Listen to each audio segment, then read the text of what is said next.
I've been seeing like so I got some stuff to ask you because I know you have sleep issues. I know you have sleep issues, right?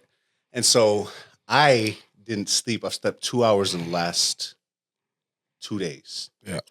It's a lie. I slept from 1 to 6, but previously before that, for the 2 days, I slept 2 hours. And so I have a problem right now. To this morning, I was feeling like because I was getting after everything, I was going as hard as I could. And then like I started feeling like one of my friends said something, but and it was dope. Tiz was like, "Yo, man, like I told, you know, I told my dude, like, yo, he told me he was like, look, I took a pay cut to come work for you, bro, because I believe in what you're doing, bro. I believe in you." And it hit me right, but it was like, I appreciate that. And then I kind of like bulldozed over that shit, right? Because we trying to get shit done. I'm like, dog, thanks, bro. You know how we be like, yo, good shit, bro. I appreciate you. Mm-hmm. And then I woke up. I got some sleep this morning from 1 to 7. Missed my workout, everything. When I miss my workout, bro, like my days go wild, right? But I knew I was tired. I was up editing footage and stuff like that. And then, bro, I thought about it because all this pressure. I started to get a little bit of, I was like, yo, my boy said that he believed in me.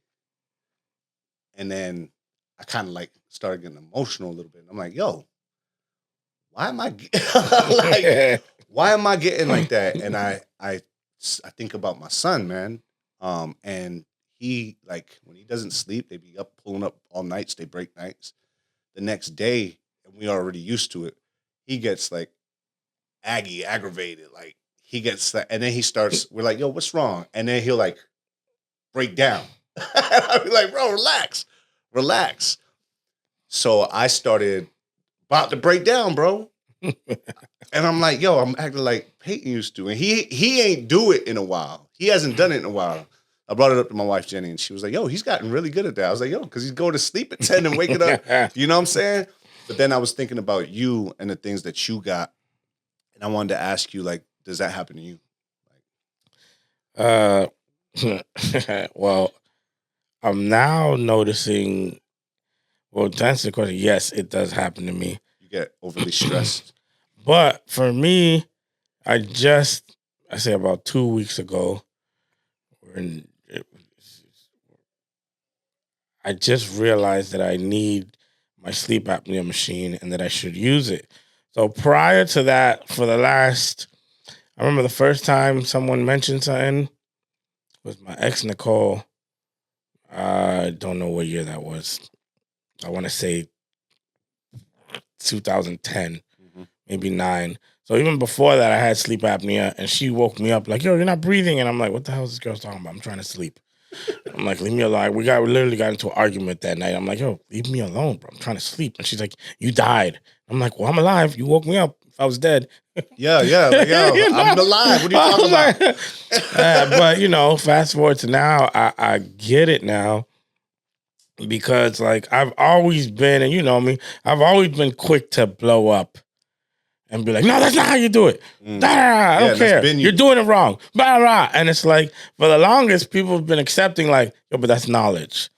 That's who he is. Like if you don't get your verse right, whatever, he's gonna yell. He means well. Right. He's like he wants his perfectionist. He just wants it done. Yeah. But in reality, and I thank Dan and She because them two they're so sensitive. And I've always been like, you could take, if I yell at you, you yelling back and you're going to do what you do. You ain't talking to me. But them, when I do that, they get like, "Oh, this guy's mean." And because of that, I had to start paying attention to that. And I started paying attention to that more, but it was still a challenge until I got to sleep that day.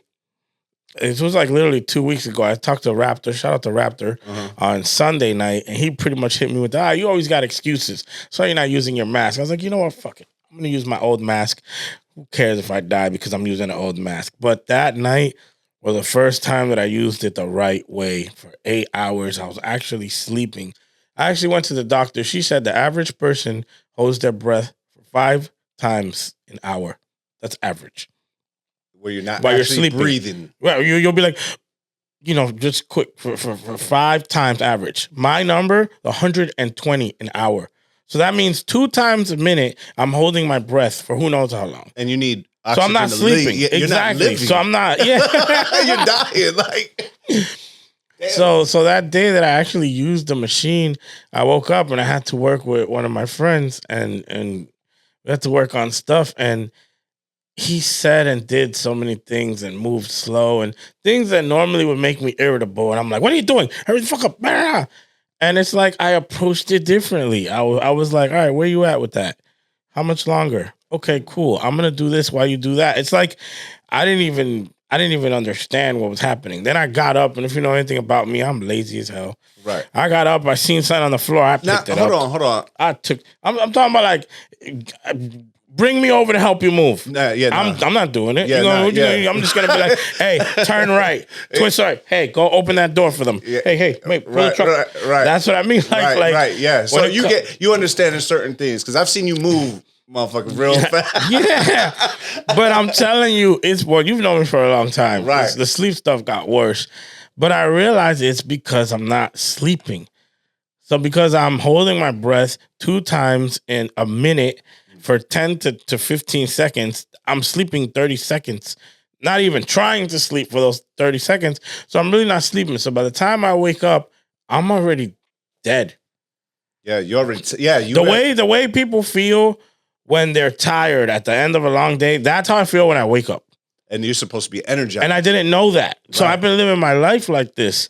And that's why when I finally used it, I was like, yo, I'm going to be lit. When I'm waiting on my prescription right now, because once that comes, they're not even going to recognize me because they're like, oh, why are you moving so much? And your thought process too, like the way you think, like it's easier to think about, man, I don't even care if I die. Because when every day you're waking up feeling like you haven't slept. You're not getting, you haven't felt like you've been living. Yeah. Like I was telling someone the other day, I was like, I realized that I need to live. And in order to live, I need to sleep. Because if I'm not sleeping, I'm not actually living. And that's crazy. So yeah, it's sleep is important. Youngest in the Yacht Club. I am Vince Serrano. I got knowledge in here. If you don't know, then get familiar, right? Do your thing. He's been not just we could talk about your music accolades, right? We could do that because I've seen it from the beginning. I've seen it from my beginnings at from least, the Brillo pad. From the Brillo pad. Hey, right? So, but to see you come so far, bro, and to actually understand the behind the scenes, understand the stories that you may tell on other podcasts, but understand that I was actually there. Yeah. And then to know your grind, your struggle, the conversations we have. This is more than a podcast for me. Yeah. So this is why I want people to understand that Youngest in the Yacht Club, it's important to know the journey that you've been on, and with other artists or with other business entrepreneurs, they tell me their story and I get surprised and I learn certain stuff. And I'm surprised now because this is the first time we actually talk about the sleep apnea stuff on another level, as like you're teaching me something, right? Yeah. Because we be running, bro. Yeah, no, it's true. Right? So, and it's funny because when we walked in Atomic Habits, Travis talked to me about, we want to build the roof before we've even laid a foundation, right? Because we just want to go, and you're wondering why you're putting the framework, and you're like, bro, calm down, let the concrete dry, right? Yeah. Get your rest. Because in order for you to be efficient, do those things. How many times have you talked about your sleep apnea to anybody about that? Like, the last 2 weeks, I'm breaking records, but before that, never. So, and it's crazy because the last 2 weeks I'm seeing all the commercials now too. Shout out. Great. I know they listening. Yeah, we better get a view. But knowledge.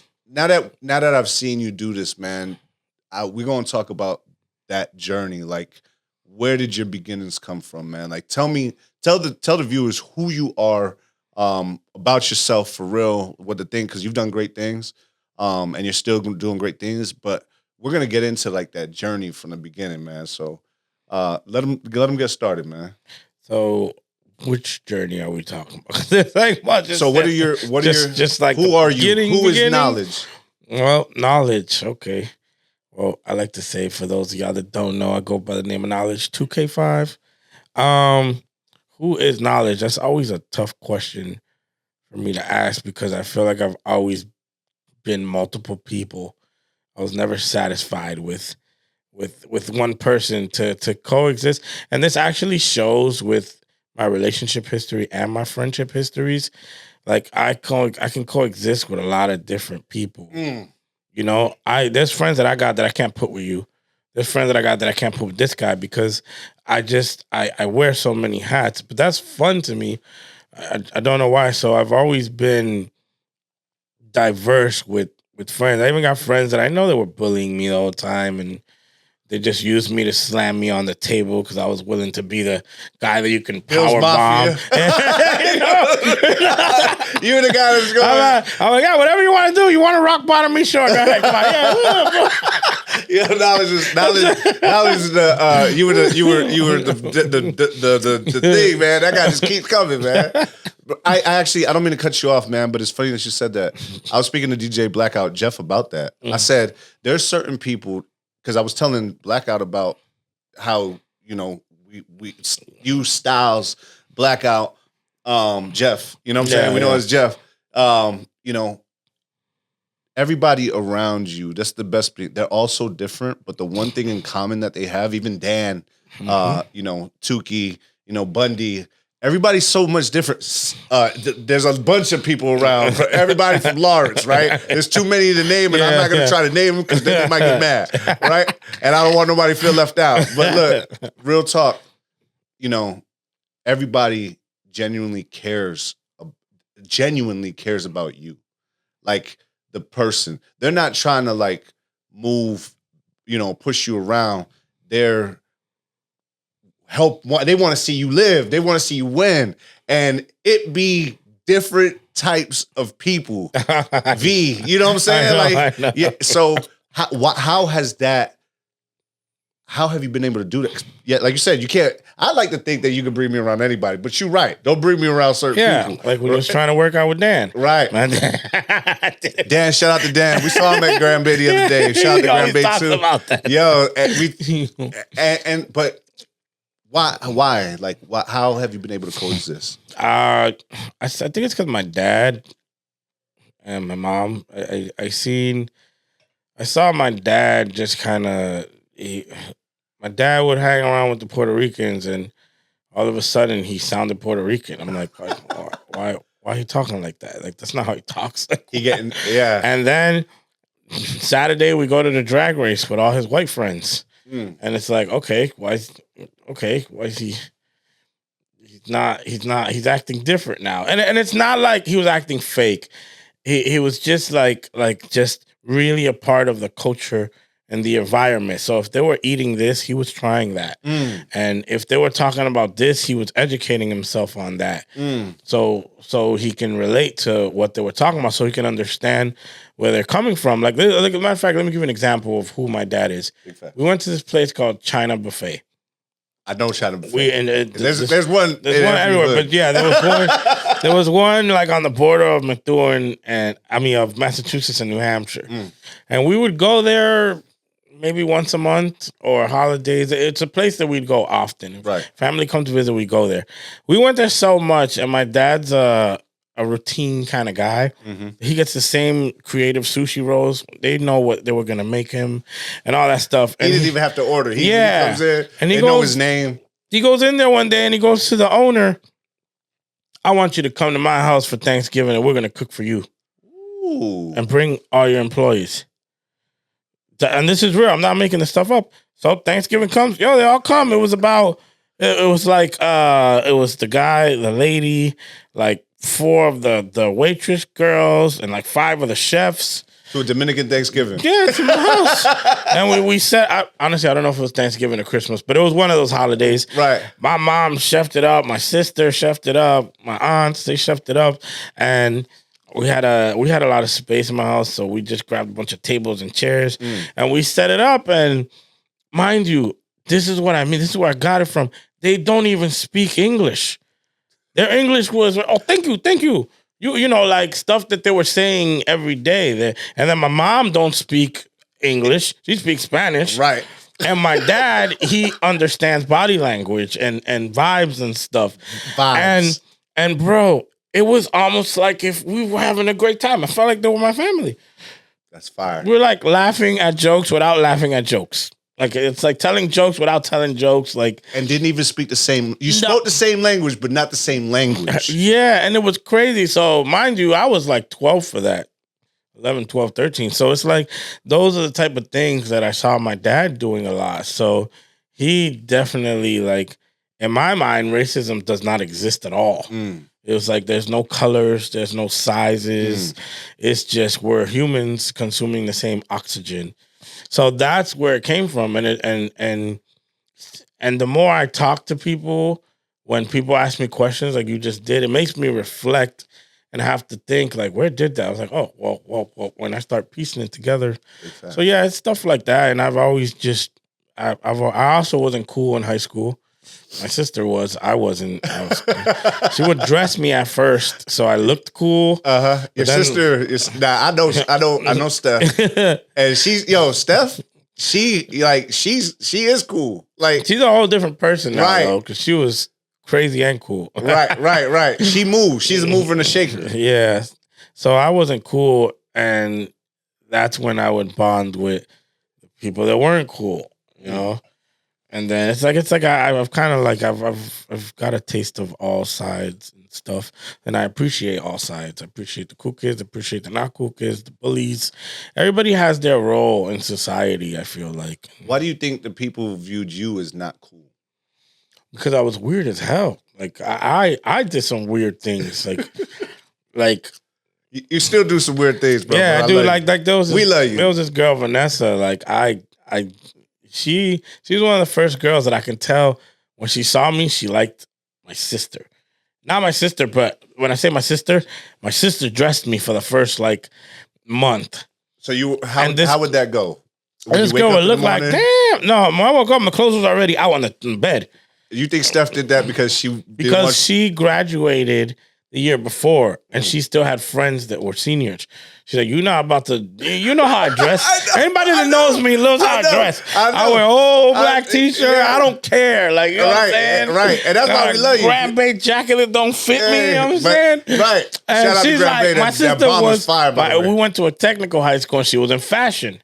So she's like, nah, you're not about to look crazy. Nah. So she had me in there looking, and this girl Vanessa was like, oh, okay. And she's like, oh, so what's up, man? I don't remember what I said, but she's talking to me, and I'm just like, oh, she's hot. What the heck? I'm like, yeah. And I just kind of like, I just walked away, like, yeah. But you fresh as hell, though. I'm like, yeah. He's like, hey, he's fresh. He's kind of cute, but you're a little weird. Right. He's like, he's like. So I feel like the reputation just good. And then I didn't smoke. I didn't drink. I didn't play basketball. I was in track and field, cross country. So it's like, you know, it was just. It's been a journey, bro. And I didn't hang out with people. I just went home and worked on my computer stuff, like my music stuff and stuff like that. How did you get into music? I was gonna ask you something totally different, but my dad had like a whole. He had everything. I need to find a picture of that damn thing. It was like a reel-to-reel, a tape player, a 8-track, a turntable, 2 12-inch speakers, and then eventually we got 4 more 15s because we used to have all the family parties in my house and stuff. And I would, every Saturday, I'd go down there, start playing with the buttons in the summer while he was at work. He'd come home like, did you touch this? It's not working. I'm like, I didn't touch it. And he would get mad. I remember one time he bought me a karaoke, and my dad was a mechanic too, so we had a toolbox in the back room, which was my mom's salon. We had a toolbox. So lucky for me, I could take this Rode thing apart because I had every tool you can think of. Right, yeah. So in the garage. Yeah. So my dad bought me a karaoke, but his stuff was so loud down there that I could still hear his bleeding. So when I went to the flea market with my mom, I bought a speaker for $10. Big one, and I just threw it under my bed. I broke some headphone cables with like a splicer thing that my dad had, and I used the screw to open the karaoke. I plugged in the cables, and I added another speaker to my karaoke. And my dad, I remember the next day I come home from school, he like ripped me a new one. He was so mad because when he walked in, all he seen was the karaoke in pieces. So he thought you broke it? Mind you, it's like 2 weeks new. Yes, yeah. He's like, you broke it. Don't touch my tools. Blah, blah. Because it was all like, I didn't have time to finish. So it was all like, picture this. You come to do a podcast and it's all. The road is and all you're over. Like, what the? what you doing? This is what we shoot our podcast with. $800. Yeah, right? So he goes downstairs and then I go and I start playing with it because he didn't say I can't play with it. I figured he thought I was going to pick it up or something. And my shit's bumping. And he comes back up. I hear because me and my sister knew all the little, we can hear the sound. I was like, oh, he's coming. So I turn it down. He comes on. He's like, what was that noise? I was like, oh, damn it. I'm getting in trouble twice today. I was like, my radio.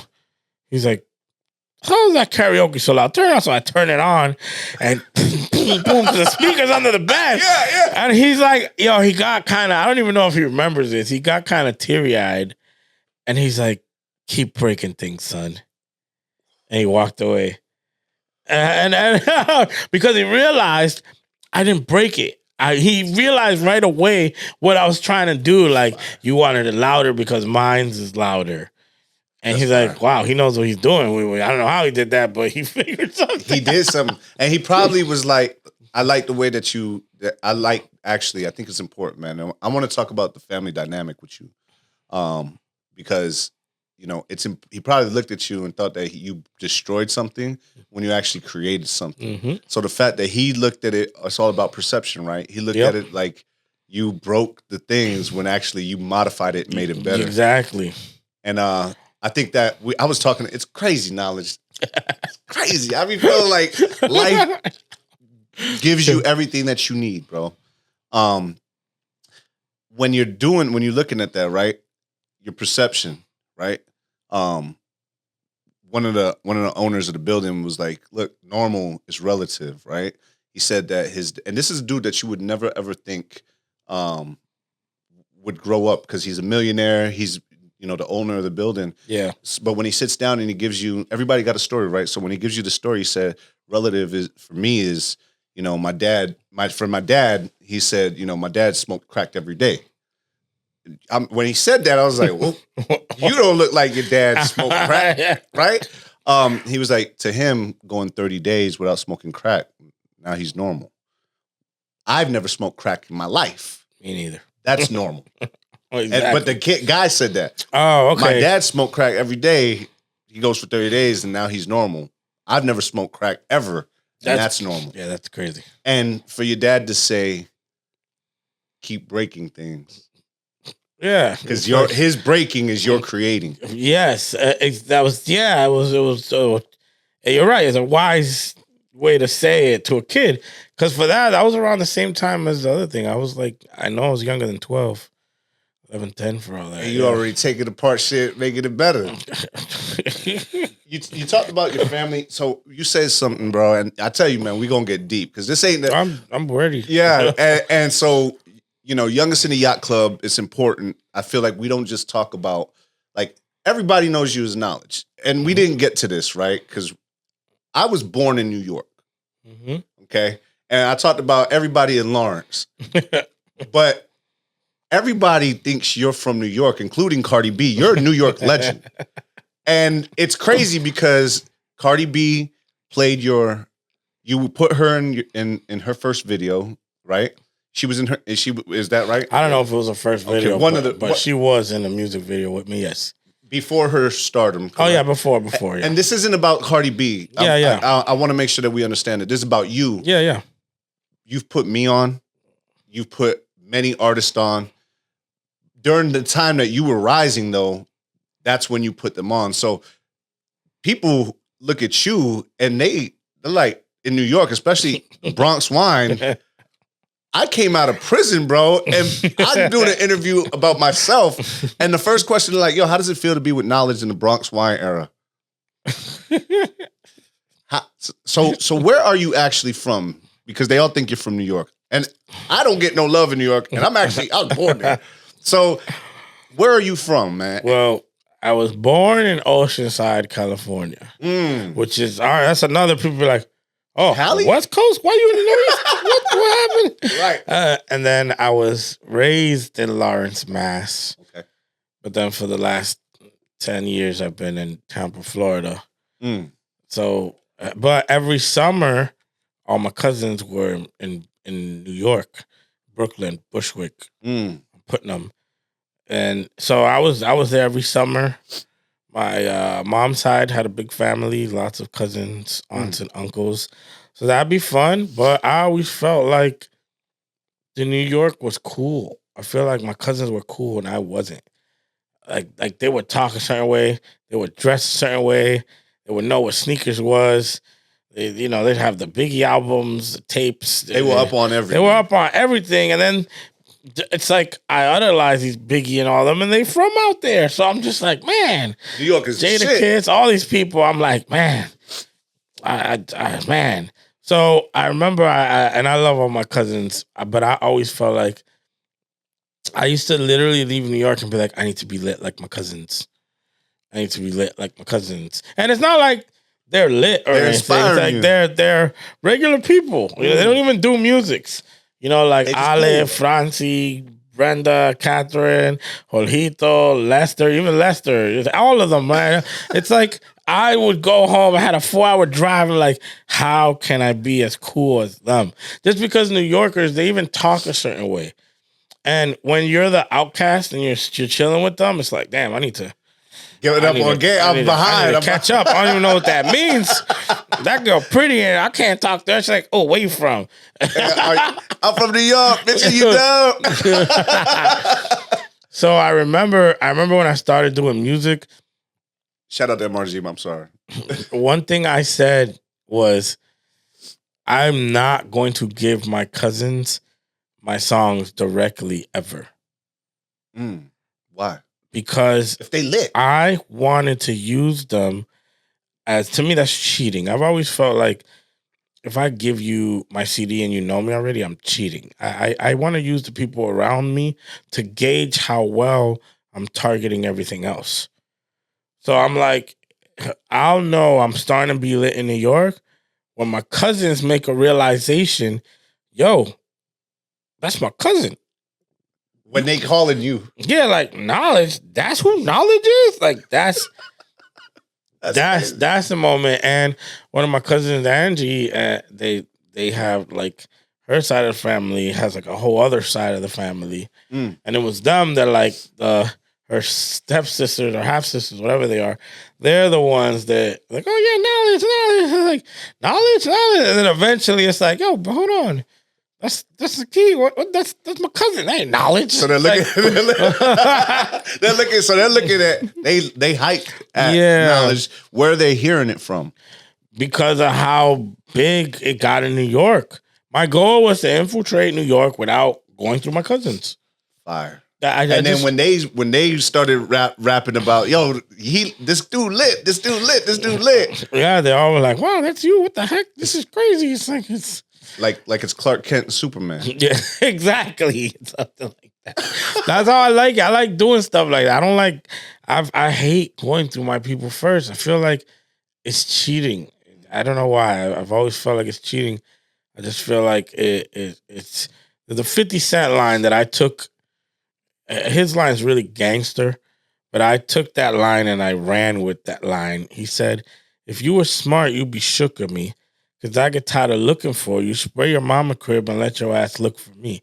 So I broke that line down and I was like, I'm going to live by that. It's like, I'm tired of trying to convince you to listen to my shit or to convince you that I'm cool. I'm going to be cool over here. So fucking cool that you're going to come to me over there. That they're going to convince you. The world's going to convince you. That I'm cool, not me convincing you. Yeah. So that's how a strategy works for you, bro. It works, period. Because and this is a moment, right? we worked together. When did we start working together? Oh, Do you remember the time when we first met? Yeah, it was 2006. Who was Nawlage at that time? Oof. So I had just moved to Florida with my daughter and her mother.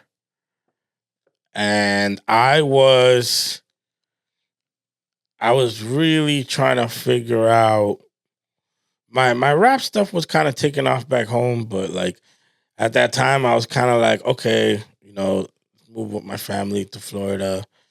But then that didn't work out and she went back home with my daughter and I was kind of like alone in Florida. And that's around the time I met you. You were like a saving grace to me at that time. Yeah, thank you, bro. I appreciate that. Why do you say that though? Because you were like my saving grace. Well, because to me, like, this is when you were like the hood legend, like doing the street thing. Don't they won't believe you? Yeah, they won't. But I'm saying here, like, oh man, I need to be like this guy, get my money right, have a nice car, get the women, do this, do music. And for you, it's like an opportunity. Oh, I could do music and just leave and he gonna mix my stuff. Okay, cool. Not even or he gonna come to my crib and it's like, yeah. And then we went to Boston and it was just I feel like there was a moment where I would have been willing to go down a negative path and be crazy or whatever that route would have entailed. But because it was you, it didn't end up being that. It ended up being like, yo, stay in your lane, bro. Like, do this. This is what you're good at. Kind of like the story I hear that Young Thug told Lil Baby, like, yo, keep doing music, bro, because that's going to work for you. That's kind of like what you were to me at that point. Because there was a point where I was really low and I was like, I bought a dirty gun and everything. Yeah, I remember and that. you took it away from me and you were like, yo, we're going to get you a job. we went to the Walmart right piss down the test. street. Yeah. I thought I was going to fail the piss test. And you passed. And you told the lady I didn't speak any... You said, yeah, man, I'm so proud of him. He just came from DR. He never spoke English. I remember that. So I didn't know you told her that. So when she walks in the room, she's looking at me. And I'm like, what's wrong with this lady? Like, is she like me or something? She's like, wow, your English is so good. And I'm like, thank you. I was playing around. I was joking because I didn't have and bro, that moment was big for me because during that time, bro, I was real desperate. I had stuff, I had just like lost my scholarship. You know what I'm saying? Came back from DR, hurt my knee. Now I can't go play ball out there. So I was desperate. We talk about it, man. Leadership. You could be a good leader. You could be a bad leader. And I was going down the road, and people were following me down that road, bro. And you were like, music was that opportunity. I had got your CD from Manifest. Yeah. Shout out to Manifest, man, because that. Yeah, if he didn't go to the beach that day. I had just watched Get Rich or Die Trying the night before. And I wrote this song, Money Changed Me. Right? I listen to the song now, and the reason why I say that is because I had wrote it to the song, and then my boys Sam and Albert were like, "Yo, you're fire, bro. You should go record that shit. That shit's fire." And I'm like, "Yeah, but I don't know where to go, and I don't got time for that rap shit." Crazy. Like, and so they're like, "All right, whatever." And then we go to the beach. We see Manifest handing out these CDs. Yep. So I'm like, yo, you rap? And Manifest, yo, he spits. He's already ready to rap. Yo, he was spitting. He's like, I was like, yo, that's dope, man. Just sound good. I was like, where'd you record it at? And he was like, yo, my boy Nawlage, he's from Boston. He's crazy. I'm gonna plug you. I'm like, yo, do that. And yo, it's funny how life works. Yeah, it is. The law of attraction, right? I get your number the next day, and I call you that day, and you're like, yo, come by. What's even funnier is probably when you saw me. It's like, who is this guy? My hair was mad long. Who's this nerd? But it was like crunched up and it looked like a little Brillo bag. Right. And that, bro. Oh, man. I didn't know how to record. It was my first time in the booth. You played this music, and I think you played Just Listen. Yep. That was around that time I had just did that. See, this is the you respect the culture and you can hang with anybody. Because I feel like you saw me and you're like, yo, who is this guy in my house? I need to play a certain Kinda. Yeah, I have music for. You're right. Depending on who walked in, I was like, oh, I know what to play. This guy. Yo, and bro, we was on that street that everything get this money go get crazy whatever, and you played that song. Some say I'm better than most lines. Nigga that wrote lines. I'm ahead of your whole shine. Yo, I got a special flow. It's just X and O's. Hey, so when you play that song, I asked you, I said, bro, who's this? He was like, that's me. And I was caught back. But you see, I did it again. I did it backwards. I didn't say, listen to my music. I just play the shit. And I'm like, yo, like, who that? You recorded that? I was like, you recorded that here? I said, they recorded that here? Who that? And when you told me it was you, when I think that you, and I get the same feeling, bro. So I think that when we see something unlocking somebody's head, bro, that kind of like, I enjoy that. I enjoy knowing that I unlocked something in somebody. I helped unlock something. You did that for me, bro, at that point. And I think I told you we were using Adobe during that time. And I was like, man, this shit look like the Matrix, bro. Cool at it. Cool at it, bro. Jeez, even worse. Bro, I'm like, this look like the Matrix, dog. Like, I can't do this. And you were like, bro, come on, man. It's easy. I'll do it and I'll teach you. You're going to be. And you would just throw me in there and I'd do my thing, bro. And I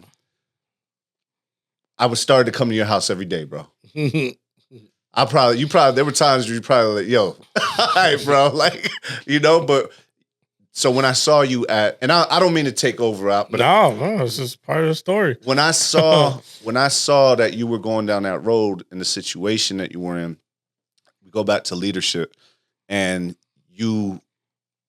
I didn't want that, what I was going through, the pain that I was going through, the hell that I was going through that people didn't see. Yeah, because I didn't see that. Right. I just seen the happy moments, the on top of the world. I didn't see or feel the anxieties, the worries. It was just all good. The things you got to do. Yep. And the kind of person you got to be. Yeah, exactly. Yep. And I ain't want that. I didn't want you to change who you were. Yeah. Because I felt like you showed me who you were. I could bring you around anybody. I could bring you around anybody. And the reason being is because I seen it. I seen you around my whole squad at that time was gangsters. At that time they were crazy. Pete Shy, Fed, rest in peace, Fed. John, Sam, the whole Click Clack team. That's what the whole Click Clack team.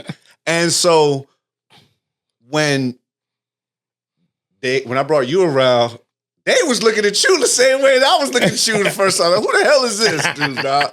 You know what I'm saying? Like, and I'm not saying it's not like you with the bullies. No, right? I get it. It's you with the gangsters, bro. Yeah. Brandon, you know what I'm saying? Jack like B, you know what I'm saying? Like, and so you prove yourself ASAP just by you being you. And so again, when I saw you at that crossroads, I'm like, yo, bro, you ain't got to do this. You actually got a great future, bro. Because when I heard you, I didn't even know. I would never have thought it was you. When you made me sound the way I was sounding, I never thought. And then you was getting shit done, bro. We would record, bro, and it wasn't like that shit would stay on the drive. No, I make sure, like even with Manifest, I made sure we're gonna make a project. You're gonna burn it. You're gonna go out and find people to listen to it. If I didn't teach him that, he wouldn't have went to the beach, had the project, and bring you around. So it's like you knew what you were doing. Crazy. You knew, and this is why it's youngest in the Yacht Club, right? That was when? I was 06. 506. When was the point of knowledge going from, all right, we're taking a piss test and I'm in the bathroom and Hunter's like 07? So from 6 to 7, that little transition. How did that happen? Well, Styles, the whole time, Styles was still in the background. Like when I met you, me and Styles' friendship started growing. It's funny if you watch the other podcast, we talk about how it was like therapy for our friendship was like therapeutic because he would call me going through his drama in school. And my way of jumping in the fight would be like, all right, let me make his anthem for that so he feels better. You know, so if a girl cheated on him, I'll do a rap about a girl cheating, send it. He's like, yo, I like this. Because he's going through it. You know, hey, you know, if he failed the test, you know, whatever, I'll talk about failing. Whatever it was, I was just inspired from other people's stories.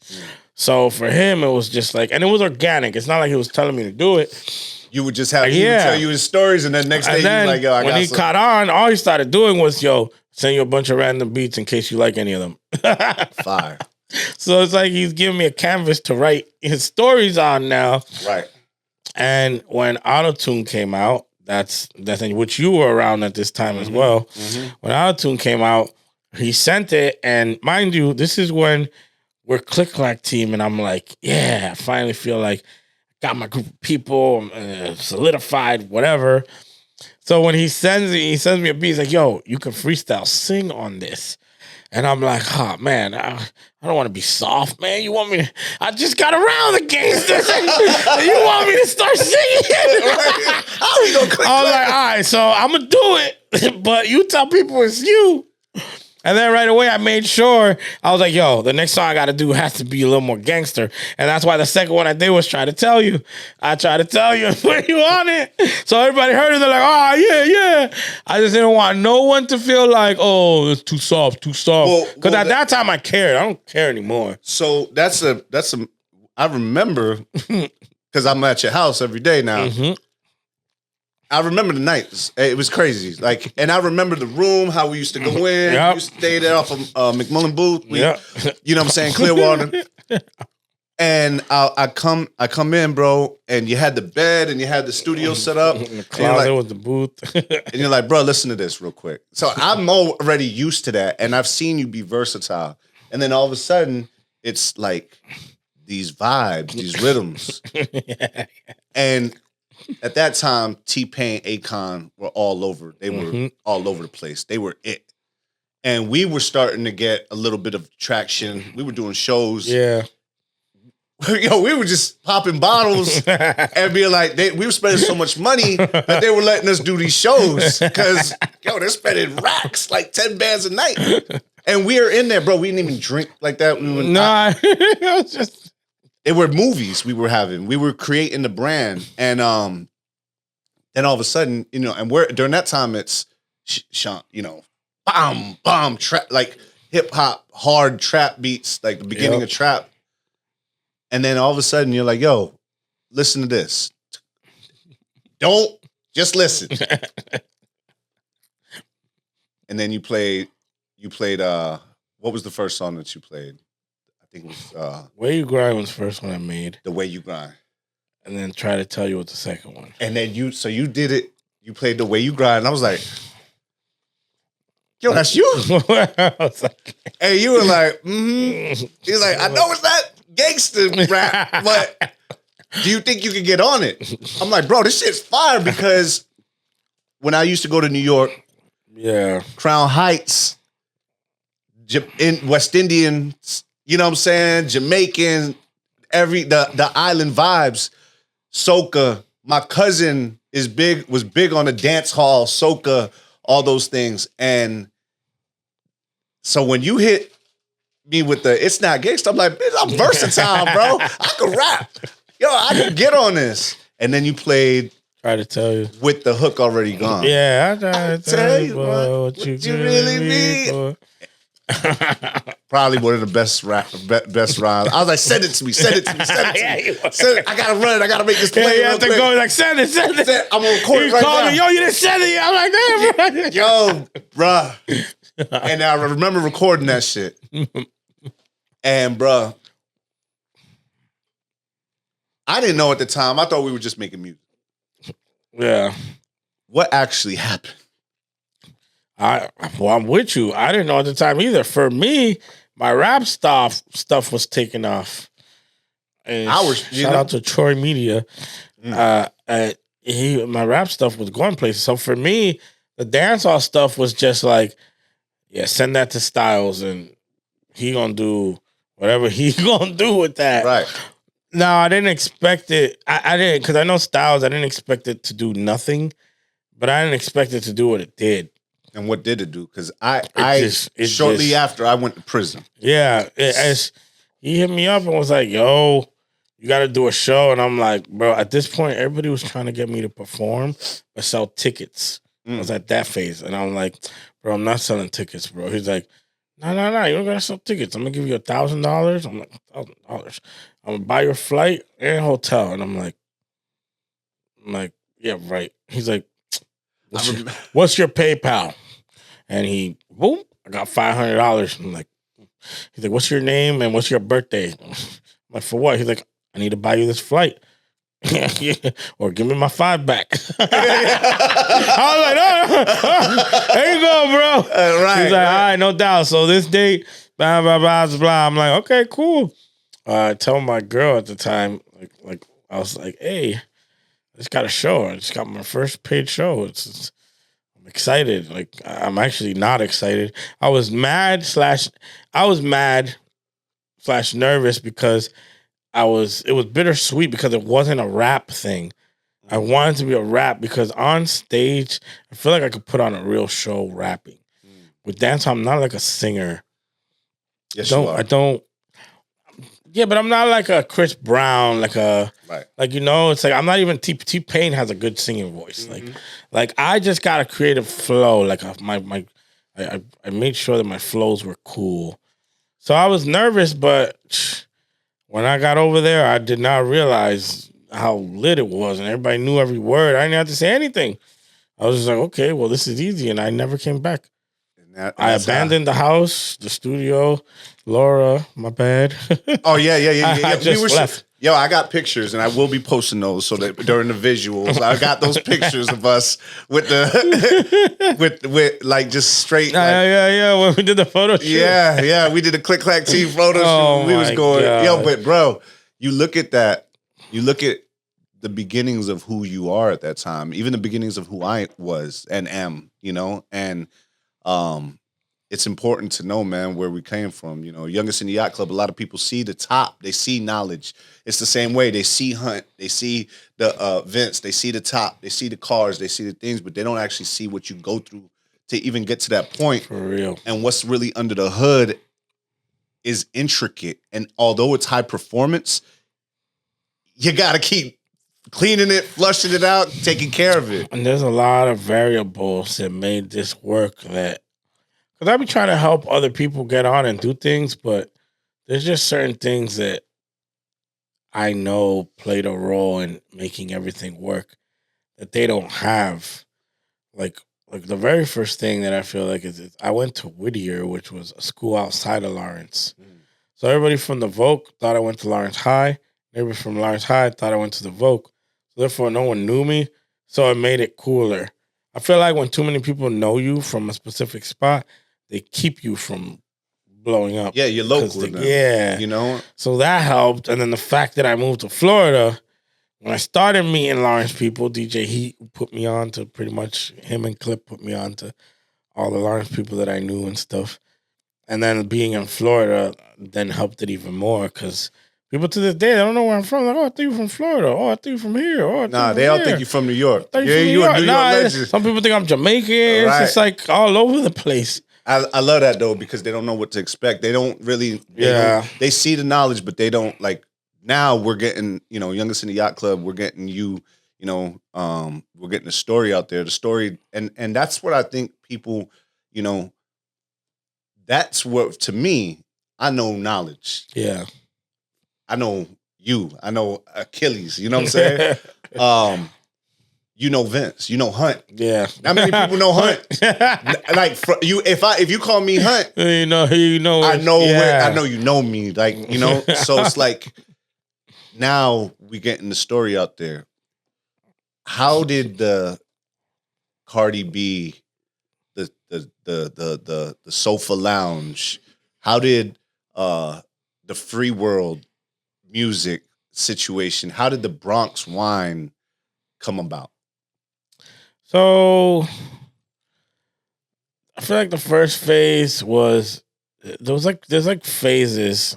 I don't know. I'll have to sit down and think about what the numbers were. But when I left with Styles, we kind of revamped all my old stuff and recreated a lot of songs, or he put beats over them. So we started like that new wave, and we kind of like went and did a bunch of shows. And then that's when I met Free World. But that's when it was like, I don't want to say it was dying down, but I was getting tired of the same thing. I wanted more. So what I was gonna do was move to New York. But Like artists do. They moved to LA. But right before I did that, P had told me, "Yo, this guy wants to link with you. He's like an investor or whatever."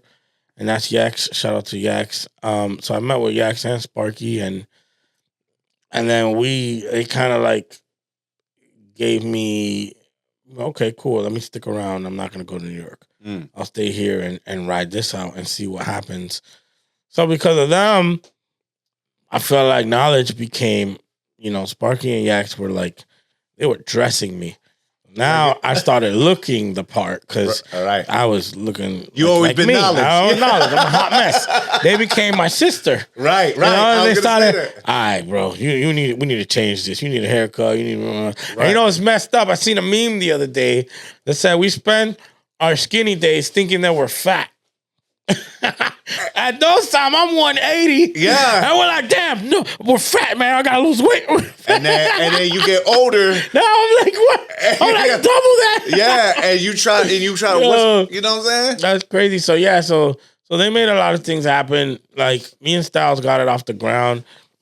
They Yax and Sparky, actually, I moved in with him and stayed with him for a while, rent free, had a studio in the basement. They gave you opportunity, right? And then Yax was he put the money up to get the French Montana stuff, the Rick Ross, the Fuego. It's like so you worked with these artists. Like you were in, during that time I was getting the Lil Wayne verses from. Yeah, no, whoever. I was actually with them, like all three of them, with Fuego, with Ross. When I get out of prison, bro, I see obviously I'm in prison. I'm like locked up, right?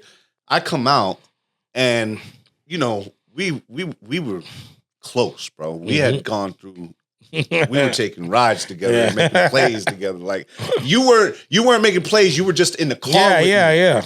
And there were a couple of times where, and bro, I know we talk about it and we laugh about it, but there were times where I put you in position and thank goodness, they always say I'm able to talk. Right, I can't rely on that no more. Like, because it was almost situations where there's work in the car. Yeah. And guns in the car, and the cops pull us over, and I'll let you tell the story because you was with me. How this is right before that point. There were so many situations that could have changed the trajectory of where you were at.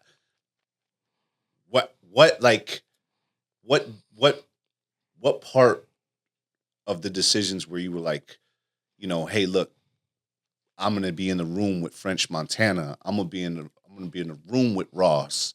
We're gonna shoot these videos, like these things. How did that happen? How did that moment come about? Well, I feel like if I go back a little bit, it comes from everything for me personally. If we're talking the dance hall, it comes from Styles. Like the fact that he blew the song up, and because what Styles did, so Styles, our city was oversaturated with talented DJs, and they were DJing all the clubs, and they were lit. So he's like, I'm not gonna start here. I'm gonna go to Lowell. So he went to Lowell, couldn't get a spot, so he DJ'd in a gay club because other people were insecure, and they're like, I'm not DJing at a gay club. I was like, hey, man, money's money, bro. Money's green. I'm not insecure. I'll have a good time with any type of person. Which, again, I like that. I like, I can be around whoever. I don't discriminate. So he went and made that night popping. The night got so popping that it was gay and straight. It didn't matter. It was just, you want to have a good time? Come here. Just like you said, in my mind, there's no racism. In my mind, there's no difference. We're all just people. Exactly. And that's actually where he booked me for my first show. And I thought it was cool that he did all that to start there, and then it kind of grew from there. And that kind of gave me the confidence, like, okay, this music stuff really works. And when I went back, everybody was trying to book me, and I didn't understand why. Until I start seeing the crowds, I'm like, yo, these people really like these songs. Let me go make a couple more because they really like them. But then when I was with Yax and Sparky's always like Sparky will have these big visions and ideas, and then Yax will have the money to put it all together. So Sparky will say something. You had the resources. And then Yax will financially make it happen, and I'll make the music. So it was like, okay, cool. Well, what happens if we get Fuego in here? Okay, Fuego came. Well, he wants this much. I'll give him that. Boom. I'll make a song. Bam. So that's how like it was all happening. Like all three of us would play our role in doing it. The song that you had with Fuego, what was that called? Ella. That Hey, song was underrated, man. That song is jumping in the club. We when you that perform, song was underrated. That song was so good. It's still good. Yeah, it's timeless, and so you can tell when you're on the stage and the women are singing, hey, and that's an awesome thing. Who was in the video for that? Oh, Tammy Torres. I forgot about that. I'm saying Little Wayne's ex. And how did that, like, there's one thing to get in there with Fuego, and then there's another thing to say, hey, look, I'm gonna get one of the most popular. To be honest, I don't that was a Yax thing. I know Yax made that happen somehow. I believe that because we had a liquor in there, Taiku, and I think they ended up sponsoring and paying for it and stuff. Yeah, bro, listen, I come out and all of a sudden you look like Romeo. I know. And you're spitting Spanish and English over dance hall rhythms. And I'm like... I was so uncomfortable. It's funny because in that video, there's a part that I do this little kick and I'm like, ugh. And I'm like, yo, take that out. And Sparky's like, you know you do that all the time, right? We're going to leave that there. I was like, oh, man, is this what I look like? Yeah. Oh, you go like that. It's like, you got I'm never doing that again. You always do it. I know. Yeah, so you got, now you start getting big names. How did the Ross feature come about? Again, just I played a song I started working on, and Sparky was like, oh, yeah, let's get Ross on that. That'd be cool. And it was just a combination of always never saying that we can't do it. Positive reinforcement. Always, yeah, because me saying it's going to happen led to my other boy, P, telling someone something that led to someone else telling someone something, and this, and that person coming, then Yax meeting with this person, Yax running around with Ross all day, and asking them to come to the studio, and then going to the studio, and then it's funny, we get to the studio, no one brings the money. It was, it was really like a movie. No one brings the money, and Ross is like, all right, let's go, let's get out of here. So they get out of Yax's van, because they were riding around in Yax's van, because the security people didn't allow him to smoke in their car. So it allowed him to ride in Yax's van. And be able to burn at the time. Yeah, so they go to leave. Yo, it was like a movie. I didn't even make a movie about all that stuff. We talking about it was like a movie, and I remember putting my head down and I'm like, damn, we're outside of the studio and Ross is in the parking lot. I almost had a song with Rick Ross. And Sparky grabs me by the shoulder. He's like, hey man, it's all right. There'll be more opportunities. And Yax is there like a Super Saiyan or something. You know, when they charge up, you see him going. He turns around. He's like, Rosie! And everybody stopped. You got Ross, his people, Spiff, Alex, his security. They all turn around and we turn around. And there's like a 2-second pause. And he's like, you told me I was real. Blah, blah, blah, blah. He starts yelling like, blah, blah, blah. Let me tell you that. I don't remember. He pretty much was telling him like, they must have had like deep conversations. Right. And he's like, I'm real. You told me that. Let me go get the money. Don't worry about it. Go record. Before you're done, the money will be here. And he's like, all right. And I think he charged more at that point. He's like, yo, I'm going to need 20 now. But yeah, so we went inside and Yax went, came back with the money. And And made it happen. Shout out to Yax, man. Yeah. And Ross. And shout out to, that whole opportunity. That was Brady, Surefire Studios. Fire. We've been, I think we went in there, right? Yeah. That's, there. So now you did the song with Fuego. No limiting belief. No, the person who Fuego was first, then Rick Ross. Yeah. Right. Now you did the song with Ross. There's no limiting beliefs. You guys are making shit happen, even when it's not. Well, to me, the Ross one flopped. Okay. And that's good to know, right? Because it's a movie, but I shouldn't have made. I tried to be Rick Ross. This is when I learned, and it's crazy because again, this dude I idolized growing up, Ed Rock. It's called Easy Money now. I remember I did a song with him, and when I did this song with him, he snapped on his verse. And I loved my verse, but I went first, and then I went to the studio. When he got on it, I was like, yeah, all right, so I'm going to book another session and redo my verse. And, he's like, why are you going to redo your verse? And I'm like, yo, because you snapped. He's like, yo, man, just believe in what you do. Because literally, I was literally going to change up the whole thing and try to be more like him. And it's almost like he knew that. And he's like, yo, listen, just be who you are. You don't have to be anybody else. And then I forgot about that gem. So when the Rick Ross one came, it's like I was trying to be Rick Ross. I was trying to make a Rick Ross kind of song. Instead of a Knowledge song and put Rick Ross on. Now I'm like, yo, imagine putting Rick Ross on 21 Plus. I don't want to go home. I want to be alone in the club with you. Hey, bro, he would have slapped. It's nice and slow. Yeah. Bring your buddy here. Yo, that thing would have been crazy. And I'm just like, drop the ball on that one. There'll be more opportunity. But I was like, no, well, it came because I was like, if we ever do another feature or when, we're just going to put him on something that's hot already or a dance hall song. And then enter French Montana. So we're like, yo, let's just put him on something that's hot already. It's not even play games. And the video. Let's get a video because we didn't even do the video with Rick Ross. So segue into that, right? Let's go. Let's walk that back a little bit, right? You realize the song with Ross flops, or you realize that it could have been better. It could have been better if you learned. You learned that. Yeah. Expensive. Well, I call that tuition. Yeah. You learned. Teflon Don days too. Oof. I mean, he was hot. Oh, man. So now you realize, okay, that's there. How did the French Montana song, not the Knowledge song, Husband and Wife, how did you get French Montana on that? I like that you corrected that. I'm big on making sure, you know what I'm saying? Yeah, no. So we're just like, yo, it's Sparky again. With yo, let's just throw him on this. Hold on. I gotta say this. I gotta cut you off. Go ahead. You made that song. When did you actually make that song? 06. I was still out. I know. You were around when I made it. I was on. That was the third or fourth song I made. I made that right after. I got on that song. You. Yeah, at one point we were trying to. We were moving, and I wanted to redo my verse. I think we messed around. And I was in the verse didn't come out. This is what you know. This is what, and I want artists to understand this. This is where you don't take shit personal. Yes. This is where I get on. It just didn't. It didn't come out. It wasn't like trying to tell you because we. That's what I was anticipating.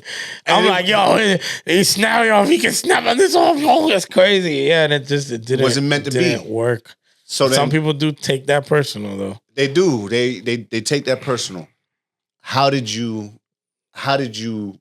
get the song to go? And then what? Now you can go with the French Montana.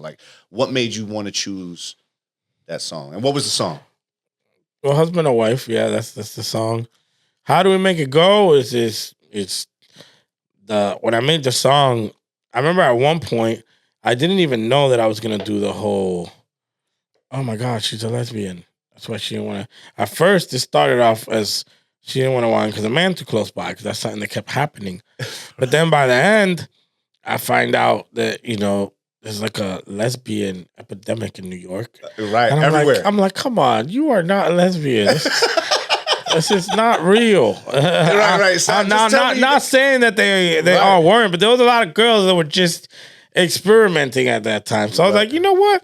I'm gonna add that little twist to this song and make it juicy because that's like it was a plot twist for me. I was like, yo, this is crazy, and the way I set it up too.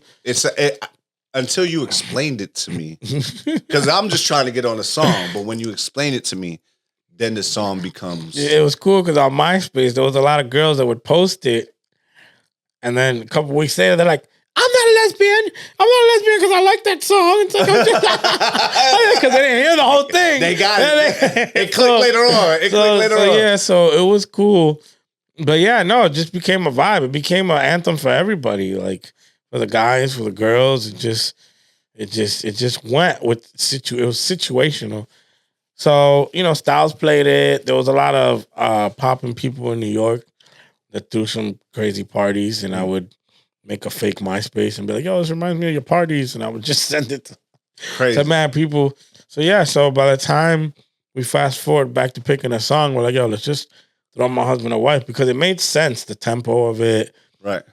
And, when we were kind of like try to visualize him on a song, we're like, yeah, let's just put him on that one. And shout out Jay Walker. Jay Walker was like, yeah, I'll hit him up. And he literally hit him up and he's like, yo, y'all just come to New York, bring this much and go here. And next thing you know, French Montana. How was the vibe, right? How was the recording, like watching the process of these artists that you worked with? Like you've already worked with Fuego, you start working with Ross, you're in the studio with these people. Now you with French. How was the process of that? Vibes were cool. Fuego just freestyles. You just heard it. The same thing I do. Right. Mumble and then put words in it. Right. So that was cool. Ross, he does some cool stuff. He writes really nice.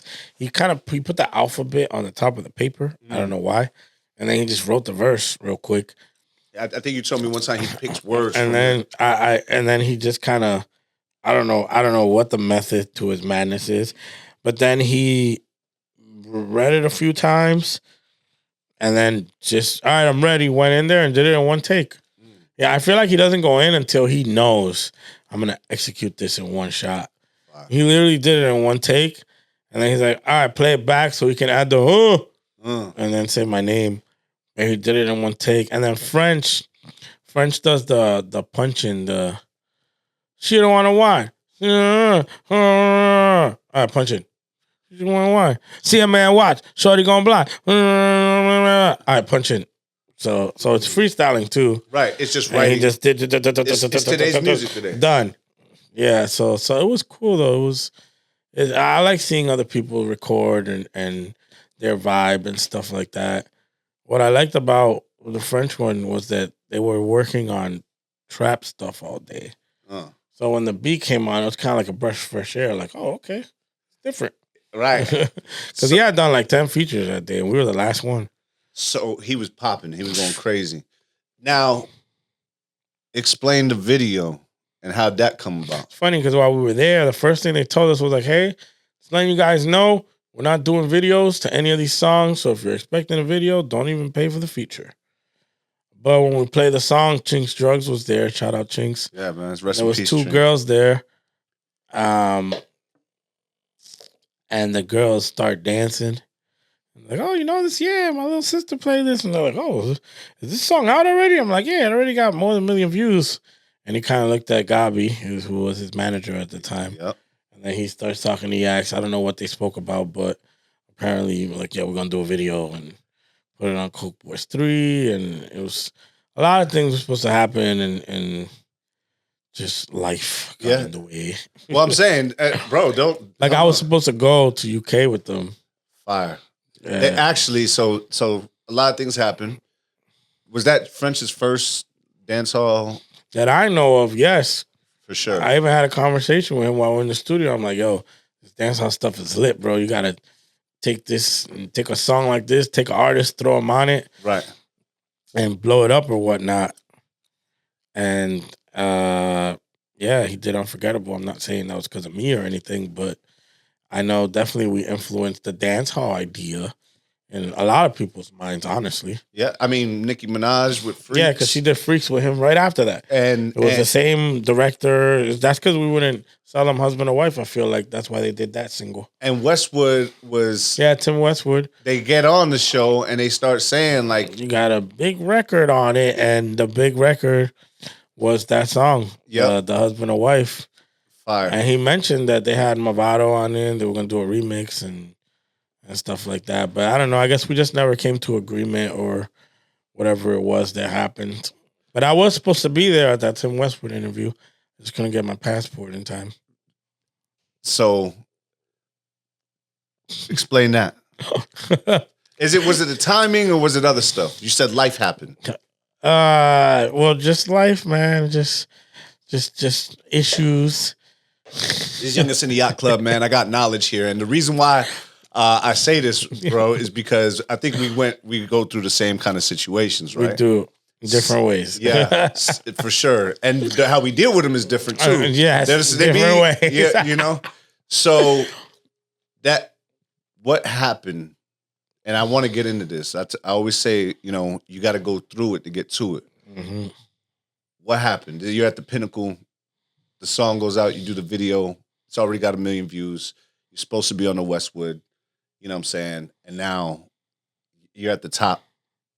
Your knowledge. Well, so I don't know. It's like, well, first off,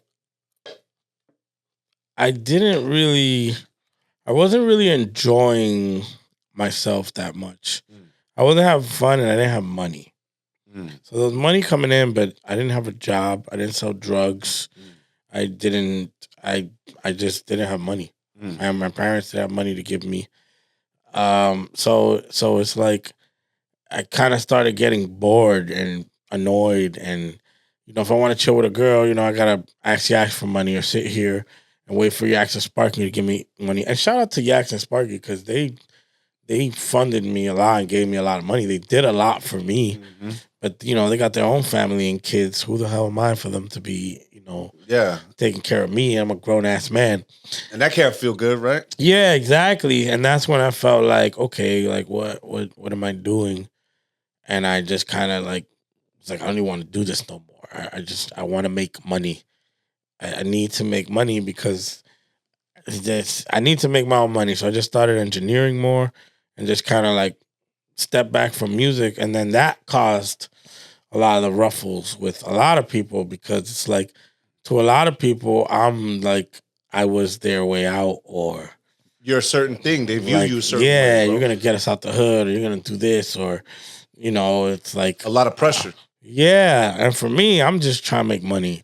Well, you're trying to survive too. Yeah, you in survival mode. You're not to be having, like you said, you just one grown man, and then so look, this is a crazy thing. I told you that I felt emotional because my boy tells me that he believes in me. Yeah. That's why he sacrificed, because he believes in me. He's not the only one. And that's heavy. Yeah. It's heavy when you got to weigh that on your shoulders, but that's Youngest in the Yacht Club. That's the leadership. That's what you have to do. But it's not easy. It's like putting 300 pounds on the bar and you can only lift 250. Yeah. You're trying to make sure this thing doesn't drop on your neck. And it feels like you're choking, bro, especially with the situations that you're in. So how does that affect you? How does that, you know what I'm saying? How does that look? How does that, what are you thinking? What was I thinking, during that time? Or? Yeah, during that time. You're not making money, but your knowledge. You got a song with French Montana, but your bank account. It was cool. It's like even my aunts would joke, oh, buy your mama a house. Buy your mama. It's like they see me in the music video with Lil Wayne's ex. Lil Wayne got all this money. She got all this money. She's chilling with Drake.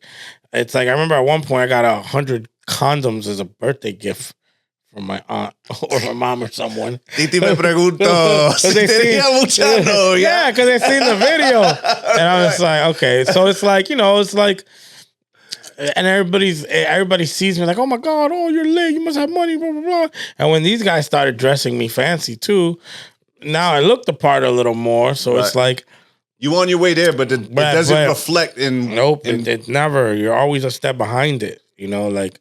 When you think someone's a thousandaire, they're broke. When you think they're a millionaire, they're a thousandaire. When you think they're a billionaire, they're a millionaire. Like, that's just the way the music game was always designed. Every industry. Well, yes. Every industry. So you know, and people say it's fake it to make it, but it's not. It's going through it to get to it. Going. There you go. I like that, going through it to get to it. But yeah, I was a little depressed. I was confused, so I just started doing what I knew how to do. I'm like, you know what? I'm just gonna record people. I started recording. Nick, Raptor, Corey, all of them. Then I met Eric and started producing. And I was like, all right. One thing I remembered, I left Florida not running, but I left like because I'm like, oh my goodness, I got this music stuff taken off. But I always liked Tampa. I lived in Clearwater, but I only went to Tampa with you. Right. When you would take me across the bridge, I'm like, wow, we'd pass the Buck Stadium. And I'm like, Tampa, baby. I remember always saying, I need to come back here because I didn't have a car at the time. Florida, you need a car. I was like, I need to come back, but I need to have a car and I need to be on Tampa. Because one thing I realized, right where the airport is, there was construction. Like they were starting to build everything, a lot of things, but it was very early. So I'm like, this place is gonna be lit in a few years. They don't have a basketball team yet, but they got a football team. It's in Florida. It got nice weather. It's not Orlando, but it's not Miami. Right. So I always wanted to come back, and then around the same time where I'm engineering a lot, my sister calls me and she's like, yo, I got a job offering in Tampa. So with her moving out to Tampa, I'm like, it's just a sign. It's meant to be. Like, this is it. This is it. Yeah. It's like I was doing it regardless whether she came or not, but that was a sign of, hey, you got to do this right now. It's like, okay, cool. So then, yeah, I went to Tampa, and I remember, I'll never forget, I was sitting in the living room damn near crying, stressed out because I couldn't make money. I couldn't go do shows and get paid. I couldn't record people. Didn't have a studio. But I started working at Liberty Tax, flipping the knowledge. Flipping signs. And this is real, bro. And this is, I like this because why were you, why? Because I had bills to pay. I had to pay child support. Like, stuff needed to be paid. So, was child support holding you back? So yeah, it always does. Well, I'm holding myself back. I'm not gonna blame child support. Right. But yeah, it was holding me back. So when I started working there, yo, those checks, I wouldn't get them, and child support wasn't getting them either. So somehow something messed up, and it was like, yo, I'm working, I'm not getting the money, and neither are you. Like, what am I doing? What am I doing? Broke here. But what's crazy, my first day, I'll never forget this, man. My first day, I'm walking in, and I'm like, I don't want to be seen doing this, but I'm like, hey, I'm in Tampa. No one fucking knows me. And then I hear Nawlage. I'm like, oh my God. Are you kidding me? And you making it. And this dude, he worked at the cell phone store, was from Lawrence, was a DJ, producer, Knowledge fan, IRS squad. Hey. He would send me beats and stuff. So what I would do is when I go to Liberty Tax, I clock in and I go to his crib. And chill. And play video games, listen to beats. So and this is how it's kind of crazy how it all goes good together. I'm from Mitch Reggae Squad. He would sit there and give me beats and show me beats. And this is around the time that then you let me hold your studio. Right. So but I hope something does change. Yeah. He was the one that gave me the beat. Accentuating family. He's the one that said, yo, get on this beat. You would kill this. And you snap. And he gave me a couple of those songs, the beats from the song. He was like the styles for those few songs. Yeah. So it was kind of like I'm getting sucked back into the music thing again. And then that's when this dude hit me up, wanted to do a feature, and they had bread. So I was like, okay, cool. This is my opportunity to get into a studio. So I started going to everybody's studio. I went to drums. I went to a bunch of studios. And my favorite one was Clear Track, but it wasn't hip hop enough to me. And I liked Alex because I had met Alex Mixed by Lex when you took me to Red Lounge. Red Lounge. They had like a meet and greet with one of Rick Ross's artists or something. Not Ross's. During that time, we were doing Young Money. We were doing Young Money. My bad. It was Young Money. Link Media. Yeah. We were interviewing Chanel. It was a girl and two guys. All the Young Money at that time. Yeah, so that's when I met him. You're always in the mix, bro. Do you know that? Yeah. Like, it's always somehow involved. And then that's how I met Alex. So I call, and it's crazy. I have a paper where I wrote it down, like, get Alex into Clear Track, and that'd be great. So I called Clear Track to book time, and come to find out, Alex is at Clear Track. He had just got there. Crazy. And I'm just like, what the? Oh man, this is crazy. So I go over there, and this is first time I'm like working. Well, second time because we had already done a session. Our first session together, we were just trading and showing each other things, and he gave me half my money back and everything, just because how much fun we had just conversing. And so I go to the session, and this dude doesn't show up. And I'm just sitting here like, fuck, man. So I had enough money to pay for the session because, I'm like, if you don't show up, I'm paying. I got you. I'm not gonna. You've always been solid. I'm not gonna look stupid. But he showed up with like 15 minutes to go. It was supposed to be a 4-hour session. Showed up with 15 minutes to go, trying to boss Alex around, which doesn't work. No. Alex is a good businessman. For real. Yeah, and shout out to Grand Bay Studios because now he's grown from. And long story short, I was able to bring him that client, which they stuck together and they worked a lot, and that was able to bring me in. So he was able to prove to himself the Clear Track between his clients and the clients that I brought, and then we started the production company, and it was just crazy. It was like at that time I started figuring it out, and things were moving better for me, and I was making money. And I think that's when it started to. That's when I started to understand, okay, what I'm gonna do out here, which was more selling beats and networking with people and helping people with marketing and stuff. So now you do that for other artists, and you do a great job about it. Now you're like in Tampa. You are the name. I mean, plug the company so that Grand Bay Studios, Studio, and the on ProRefX, and there's like even Android beats, like you were Android beats, like those and Bitcoins, Bitcoins, Gold Sound with K-Love, yo. So you started diversifying and putting your eggs in different baskets, and now you've created this authority where people. Now we're going to Clear Track, bro, and people are going to you. And they don't even know your knowledge. You're still doing the same thing. They don't even know that you're doing shows. I remember the first time Alex called me. He's like, hey, man, I'm trying to get this guy to get a beat me made from you. And I said, Knowledge, and he's freaking out singing a song. Is that your song? And he's singing, She Don't Wanna Wine. I'm like, oh, yeah, that's my song. And he's like, what the heck? I didn't know you had a song with French Montana. All the way back. Because I don't tell, when I meet Alex or whoever, I don't just be like, oh, I'm Knowledge, I got a song with French Montana. No, I like to wait for you. Like I was telling you, I want you to find out, and then you come to me like, why didn't you tell me? Sticking with the principles, bro, from day one.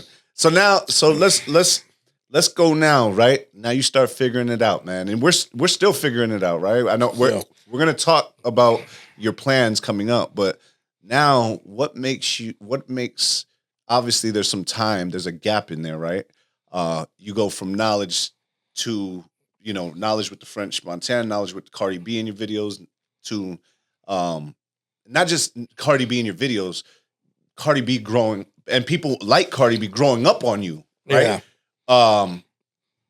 And the reason why I put, obviously she's a huge figure and she's a social influencer, she's a public figure, so we use her, but we're seeing these people who grew up on your music playing your music on, their lives, saying that they're gonna get married, like I've got picture, I got video. We've seen video out there, pushed out there that they're dancing these figures now. They've got #1 hits and they're playing your music. Well, it's crazy because for the longest, and shout out to Cardi B. I don't know if she knows this or she'll ever know this.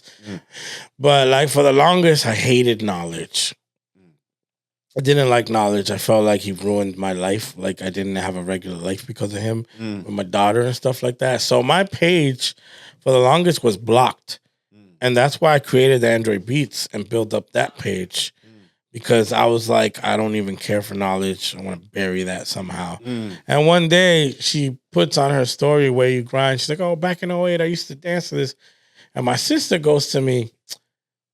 She, you know how Stephanie is. She always said, she's like, if she supports you so much, how come she don't follow you? And I was like, and then I'm like, well, I'm not accepting follows right now, so so I go look and I got like 2,000 requests of people trying to follow me. Crazy. I scroll through it and there's Cardi B's in there.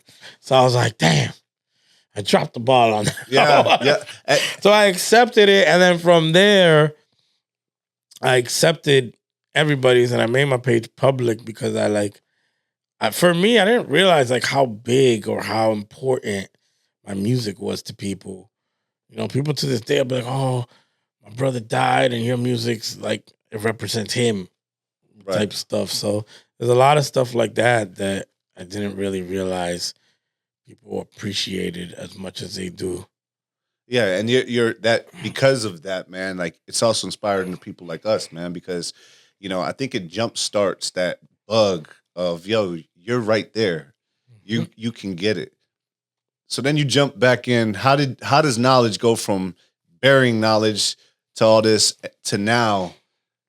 All of a sudden, now Knowledge is back in the mix, not just in the mix, and it's not like it's obviously I wasn't there for those times where you sell out Sofa Lounge. That's actually Salsa con Fuego right now, which is a huge club in New York.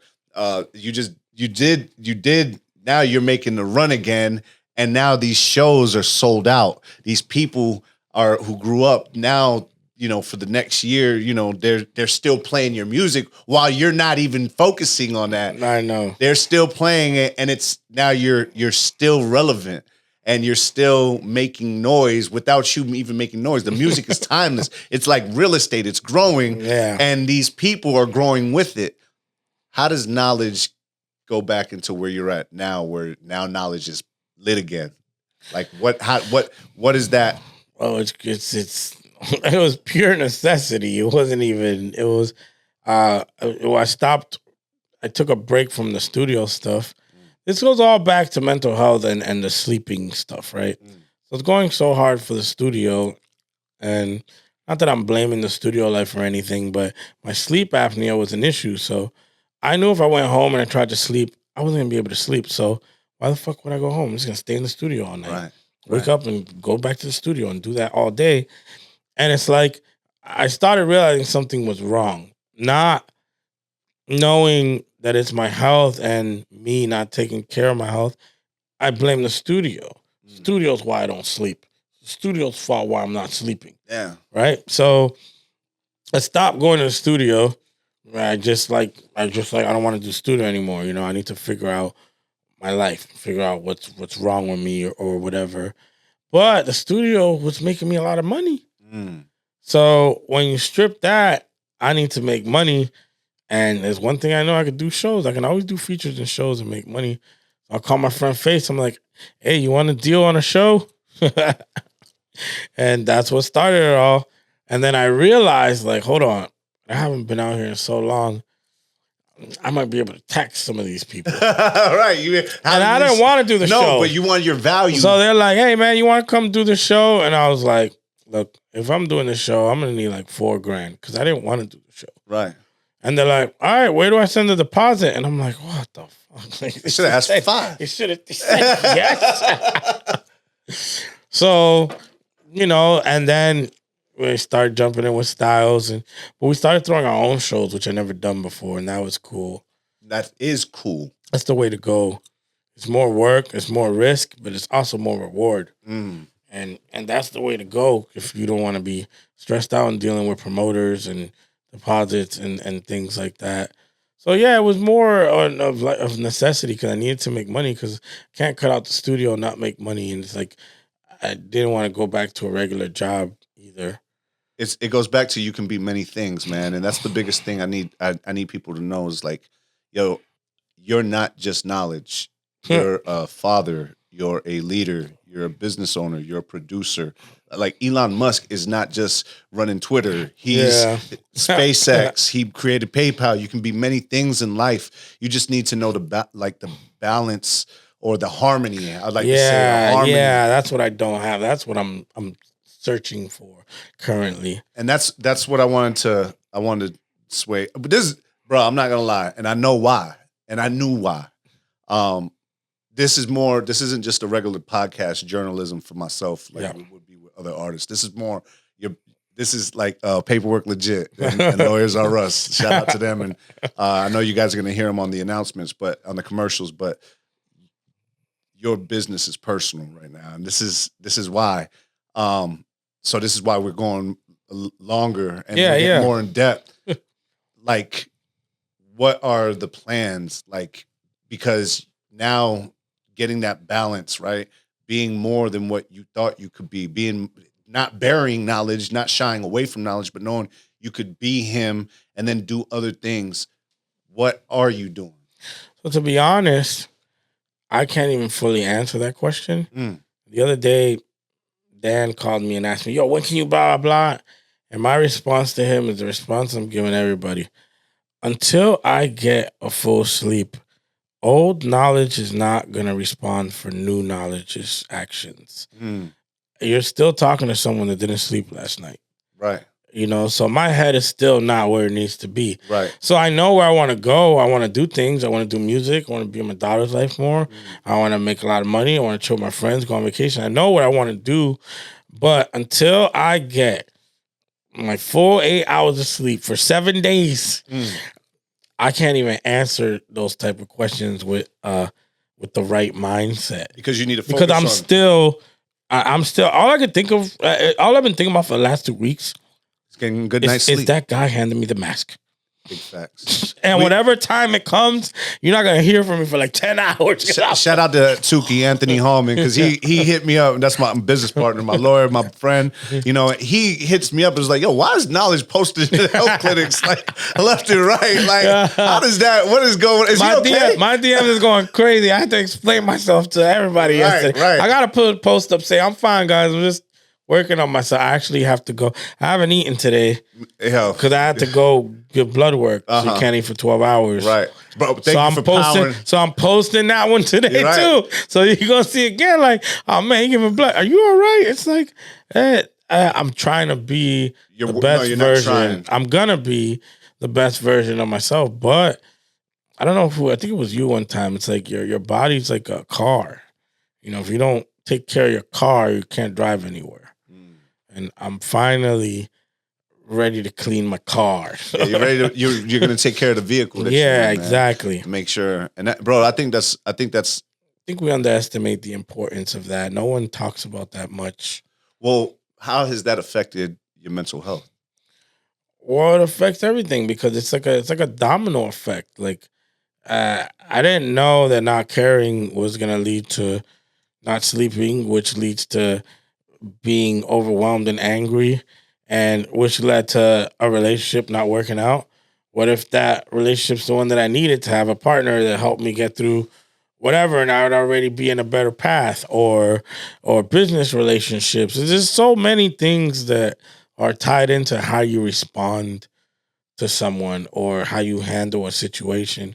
No one's perfect, but there's been so many situations that I didn't handle right. And I know it's because I'm not thinking right. I'm just overwhelmed and just like, who cares? It's like it goes even with eating. I've made several eating decisions that led to being as big as I am and stuff like that.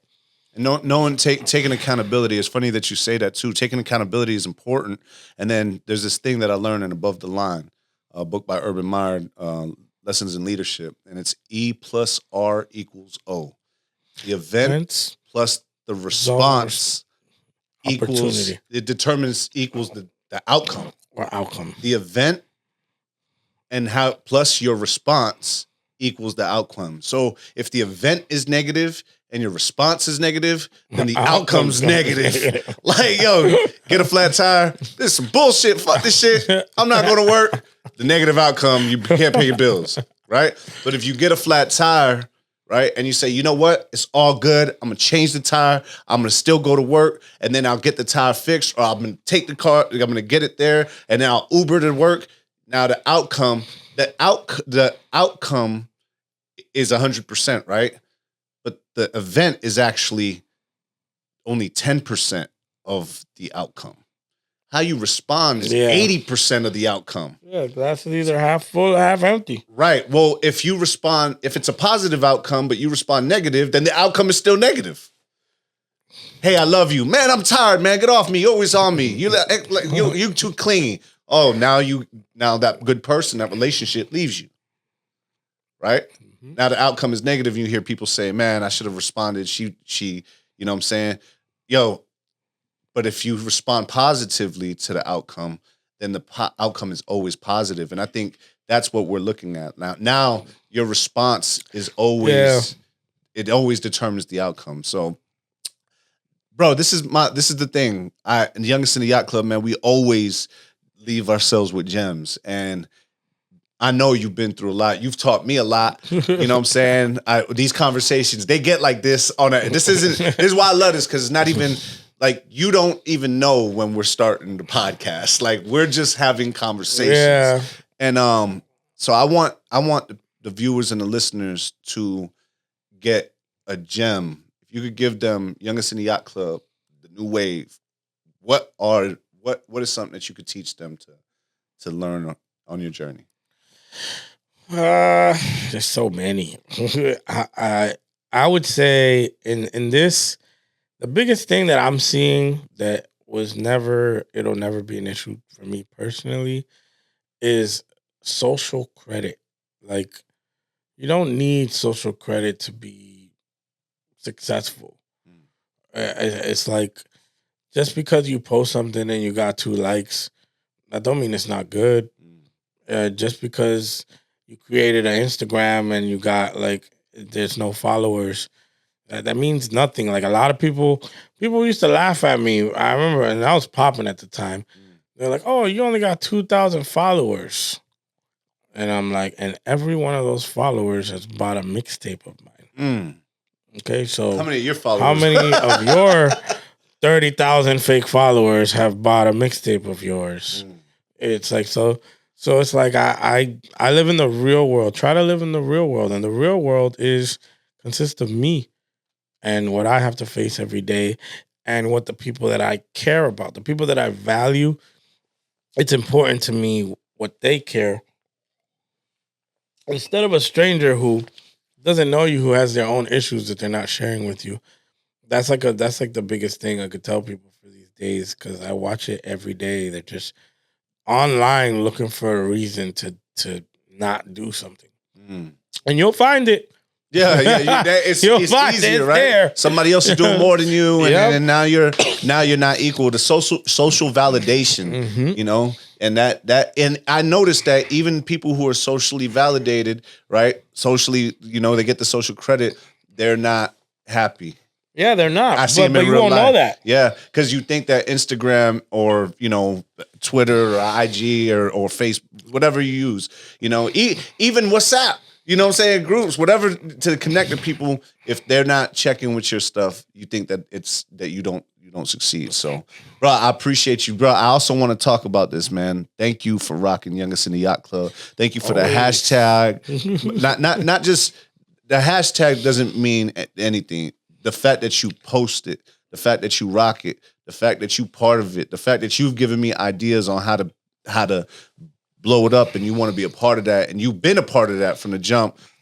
I appreciate that, man. And the clothing, it's not just clothing, it's not just a podcast, it's a lifestyle, brother.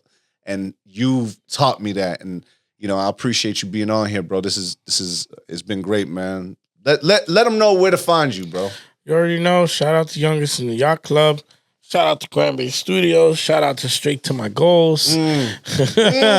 It's just, you can find me on Google. Just Google Knowledge, Nawlage. That's Nawlage. We'll be back. Yeah, we gonna be back, man. One episode don't do it justice, but it's a good start, bro. I appreciate you, bro. All love. You already know. Click clack T.